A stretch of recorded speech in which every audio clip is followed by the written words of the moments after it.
Dans cette vidéo, on va parler d'homothétie.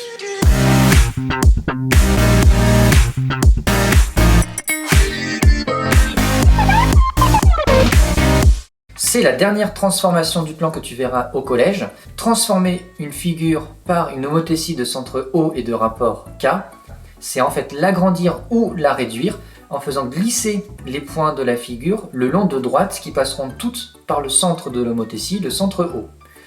Et donc en fait, les longueurs de notre figure de départ vont être soit agrandies, soit réduites. Elles sont multipliées par le nombre K.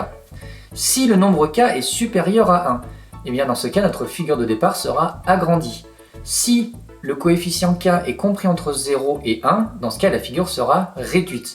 Et enfin, si ce coefficient est négatif, eh bien on conserve les mêmes propriétés qu'on vient de citer, mais la figure va être renversée et va passer de l'autre côté du point O.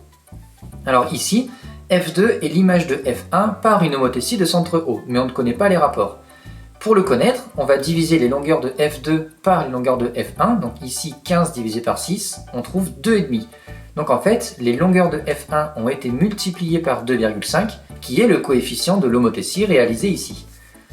On a une propriété qui dit que si des longueurs d'une figure sont multipliées par un nombre K, alors les aires seront multipliées par K au carré, et les volumes correspondants seront multipliés par K au cube.